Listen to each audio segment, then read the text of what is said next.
आज हम सिर्फ एक पुरानी कहानी नहीं सुन रहे हैं। हम ज्ञान और अहंकार के बीच हुए एक बहुत बड़े युद्ध को समझने वाले हैं। एक ऐसी लड़ाई जो सच पूछिए तो आज भी हम सबके मन में कहीं ना कहीं चलती रहती है। तो एक सवाल से शुरू करते हैं। क्या होगा जब किसी के अंदर की ईर्ष्या मतलब जलन की भावना इतनी ताकतवर हो जाए कि उसे कोई हरा ही ना सके? यही एक सवाल है जो इस पूरी कहानी की जड़ है। और ये एक पौराणिक दुश्मन को हमारी एक बहुत ही आम भावना से जोड़ता है। और इसी अजेय ईर्ष्या का चेहरा है मत्स्यासुर। ये कोई आम असुर नहीं है। असल में ये मात्सर्य यानी जलन और घमंड का चलता फिरता रूप है। एक ऐसा दुश्मन जो बाहर नहीं बल्कि हमारे मन के अंदर जन्म लेता है। तो चलिए पहले इस दुश्मन की ताकत को समझते हैं। ये कोई छोटा मोटा खतरा नहीं था। इसने तीनों लोकों में हाहाकार मचा रखा था और बड़े बड़े देवताओं तक को हरा दिया था। सवाल ये है कि वो इतना अजेय था कैसे? देखिए, उसकी ताकत के 3 लेवल थे। पहली बात, उसकी जान भगवान शिव के एक ऐसे वरदान में छिपी थी जिसे कोई भेद नहीं सकता था। दूसरा, उसके 2 बहुत ही शक्तिशाली बेटे उसकी राजधानी की रक्षा करते थे। और तीसरा, वो वरदान खुद एक अदृश्य दीवार की तरह उसे बचाता था। मतलब उस पर सीधा हमला करना तो नामुमकिन ही था।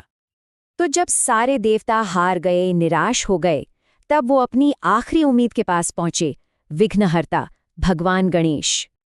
लेकिन यहाँ एक मोड़ आता है। हैरानी की बात है कि गणेश ने पहले तो इस युद्ध में आने से ही मना कर दिया। वो तब माने जब देवताओं ने उन्हें समझाया कि मत्स्यासुर को मारना असल में मात्सर्य यानी ईर्ष्या को ही खत्म करना है। ये धर्म के बिगड़े हुए संतुलन को ठीक करने का मिशन था। और इसी बड़े मकसद के लिए उन्होंने वक्रतुंड अवतार लिया। और इस तरह वक्रतुंड का निकलना सिर्फ एक युद्ध की तैयारी नहीं थी। ये असल में ज्ञान का अहंकार के खिलाफ एक अभियान था। बुद्धि ने अहंकार को चुनौती देने का सफर शुरू कर दिया था। लेकिन ज्ञान के इस रास्ते में पहली बड़ी रुकावट थे मत्स्यासुर के 2 ताकतवर बेटे जो राजधानी के गेट पर ही तैनात थे।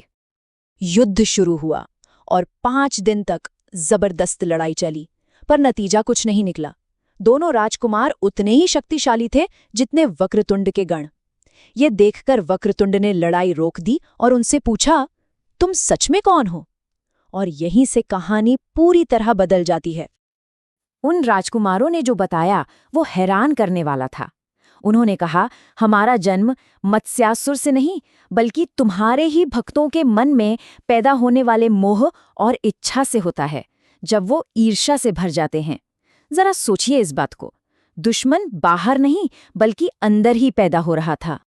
तो असल में ये दोनों बेटे कौन थे? सुंदर प्रिय यानी बाहरी सुंदरता से बहुत ज्यादा लगाव, और विषय प्रिय यानी दुनिया की चीजों के लिए अंधी इच्छा। ये दोनों वही कमजोरियां हैं जो ईर्ष्या से जन्म लेती हैं। और जैसे ही उन्हें अपनी सच्चाई पता चली, उन्होंने खुद ही हार मान ली। बेटों को हराने के बाद सेना को लगा कि चलो रास्ता साफ हो गया। पर अब उनके सामने एक और अजीब मुसीबत आ खड़ी हुई। एक ऐसी दीवार जो दिखती नहीं थी पर उससे कोई पार भी नहीं कर सकता था। और यहाँ एक बहुत ही गहरी फिलोसॉफिकल बात सामने आती है। देवता उस दीवार पर जितने हथियार चला रहे थे वो उतनी ही ज्यादा मजबूत होती जा रही थी। ये इस बात का प्रतीक था कि जब आप अहंकार पर जोर जबरदस्ती से हमला करते हैं तो वो और भी ताकतवर हो जाता है। मतलब हर हमले के साथ उस दीवार की ताकत डबल हो रही थी। ये कितनी कमाल की बात है कि अहंकार को टकराव से ही ताकत मिलती है। आप उससे जितना लड़ेंगे वो उतना ही बढ़ता जाएगा। असल में वो कोई असली दीवार थी ही नहीं, वो थी मत्स्यासुर की माया, अहंकार से बना एक भ्रम।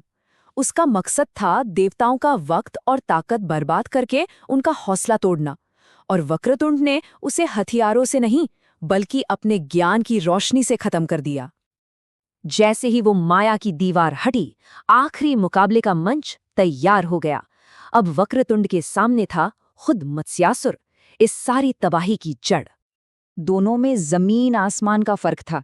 एक तरफ मत्स्यासुर था जो डर और घमंड के हथियार चला रहा था, चिल्ला रहा था, अपनी ताकत दिखाने की कोशिश कर रहा था। और दूसरी तरफ थे वक्रतुंड जो एकदम शांत, एकदम स्थिर थे। उन्होंने कोई पलटवार नहीं किया। और ये था जीत का असली पल। वक्रतुंड ने अहंकार से उसकी भाषा में लड़ने से ही मना कर दिया। मत्स्यासुर के हर जानलेवा वार के जवाब में वो बस शांति से खड़े रहे और उसके पूरे अहंकार को अपने अंदर सोखते गए।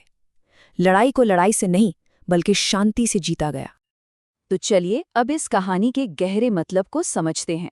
ये लड़ाई सिर्फ देवताओं और असुरों की नहीं थी, ये उस लड़ाई का प्रतीक है जो हम सबके अंदर चलती है। तो चलिए इन सभी प्रतीकों को जोड़कर देखते हैं।